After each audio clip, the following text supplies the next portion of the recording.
नमस्कार दर्शकों, आज मैं आपको सुनाऊंगी धरती माता की कहानी। बहुत पुरानी बात है। एक गांव में एक बुढ़िया अपने परिवार के साथ रहती थी। कुछ दिन बाद बुढ़िया के बेटे की मृत्यु हो गई और उसके बहू की भी मृत्यु हो गई। अब घर में बुढ़िया और उसकी पोती बचे थे। इस कारण बुढ़िया का आर्थिक स्थिति बहुत खराब थी। किसी तरह से उसका गुजारा बसर चलता था। बुढ़िया की पोती का नाम सुमन था। वह बहुत ही संस्कारिक और धार्मिक थी।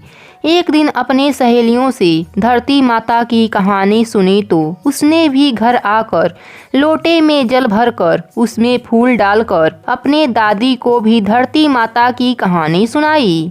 अब यह सिलसिला हर रोज की होती। सुबह ही दादी और पोती धरती माता की कहानी सुनती और धरती माता को भोग लगा करके ही दोनों भोजन किया करते थे।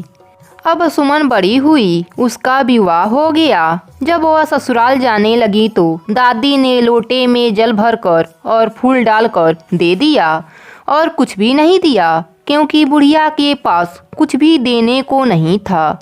सुमन जब रास्ते में जा रही थी तो उसने सोचा कि ससुराल में सब देखेंगे कि मैं क्या क्या लेकर आई हूँ। मेरा कितना मजाक सब उड़ाएंगे कि इसकी दादी ने कुछ भी नहीं दिया, बस पानी का लोटा भर के दे दिया है।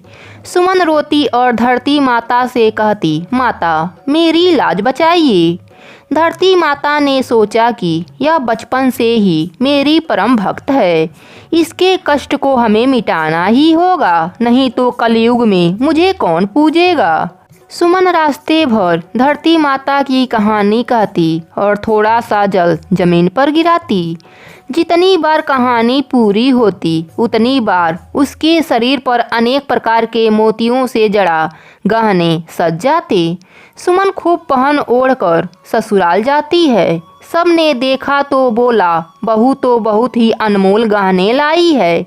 सब ने बड़ा ही सुमन को सम्मान दिया। सुमन के ससुराल वाले भी बहुत गरीब थे। जब बहू घर आई तो सास ने अपने बेटी से कहा, जा पड़ोस में से चावल उधार मांग ला। सास बहू के लिए भोजन बनाने लगी तो बहू ने कहा, सासू माँ मेरे लोटे में से जल लेकर रसोई बनाइए। सास ने बहू के लोटे में से जल लेकर रसोई बनाई तो रसोई अनाज से भर गया।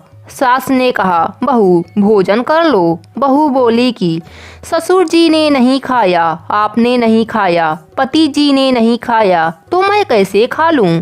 और मेरे धरती माता के कहानी का नियम भी तो है, जब तक कहानी नहीं कहती, धरती माता को भोग नहीं लगाती, तब तक मैं भोजन नहीं करती।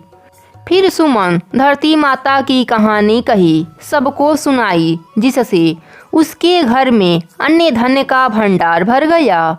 सास धरती माता का प्रसाद बांटने लगी तो पड़ोसन ने कहा, अभी तो चावल उधार ले गई थी और इतनी देर में इतना सारा धन कहाँ से आ गया?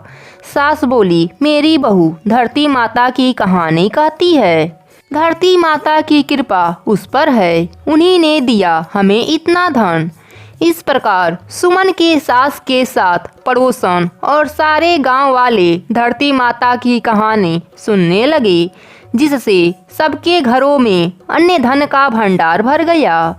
हे धरती माता, जैसे आपने सुमन पर अपनी कृपा करी वैसे ही सब पर करना। बोलिए धरती माता की जय।